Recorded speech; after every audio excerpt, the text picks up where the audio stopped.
नमस्कार, आप देख रहे हैं जार्प मीडिया और मैं हूं अभिषेक मिश्रा। देखिए, इस वक्त हमारे साथ बिहार के जाने-माने पत्रकार अरुण पांडे सर जुड़े हुए हैं और सीवान लोकसभा सीट पर एक बार फिर बातचीत होगी। सीट पर आरजेडी ने आखिरकार सस्पेंस कर दिया है। अवध बिहारी चौधरी को सिंबल दे दिया गया है। सीवान लोकसभा सीट पर क्या होता हुआ देख रहे हैं सर? क्योंकि अब तो साफ है कि सीवान में लड़ाई त्रिकोणीय होनी है। हिना साहब भी मैदान में है निर्दलीय उम्मीदवार के तौर पर और हिना साहब भी कोई बहुत कमजोर उम्मीदवार नहीं है। अवध बिहारी चौधरी को लालू यादव ने सिंबल दे दिया है, जो पहले से तय माना जा रहा था।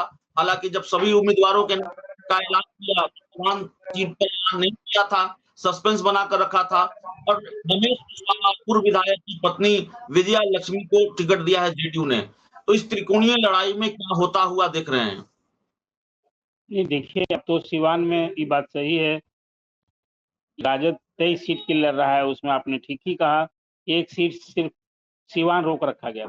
सिंबल तो मिल गया था, हमने आपसे चर्चा भी की थी कि वहां सड़क पर पटना से लौटकर और अवध बिहारी चौधरी कह रहे हैं कि तेजस्वी ने उन्हें आशीर्वाद दे दिया, उन्हें चुनाव लड़ने को कहा है, लेकिन घोषणा आधिकारिक नहीं हुई। अब घोषणा भी हो गई। देखिए, इसमें एक रणनीति था, आपने चर्चा भी की थी कि लालू प्रसाद जो उनका एमवाई समीकरण है, कहीं न कहीं उसमें जो मुस्लिम मतदाताओं के बीच संदेश देना चाहते थे कि हमने हिना साहब के लिए प्रतीक्षा की, उनके लिए हमने टिकट रोक रखा था, लेकिन वो खुद मुखातिब नहीं हुई। तो अब फिर हमको अवध बिहारी चौधरी को वहाँ चुनावी जंग में उतारना। आपने कहा कि हिना साहब जो है वो न सिर्फ सिवान के जो नेबरिंग डिस्ट्रिक्ट्स हैं, जो कंस्टिट्यूएंसीज है, लाइक सारण, गोपालगंज, चंपारण, इन क्षेत्रों में भी प्रभाव देखने को मिलेगा।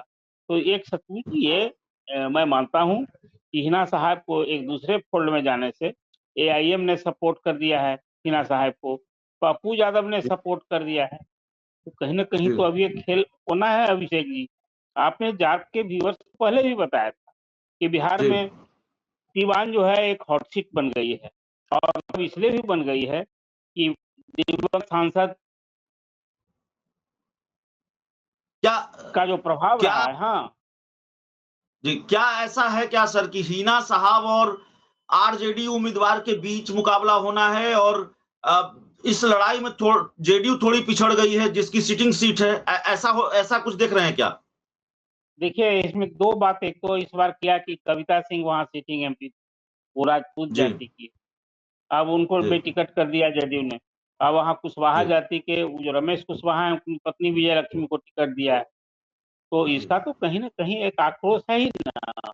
जो अपर कास्ट के मतदाता हैं, उनके सामने अब एक समस्या पड़ी है कि वो कैसे गले लगाएंगे जदयू को। और बिहार में जो 2 पोल है, हिना साहब के बारे में आपने चर्चा की थी कि पिछले चुनाव में जब वो घूम रही थी, तो हिना साहब कहा करती थी कि लोग हमें कह रहे हैं कि भई आप कैंडिडेट के रूप में ठीक हैं, लेकिन आपकी पार्टी ठीक नहीं। तो अब तो पार्टी उनकी लिए लड़ेगी चुनाव। ये उनका संदेश देना था अपर कास्ट के मतदाताओं के संदर्भ।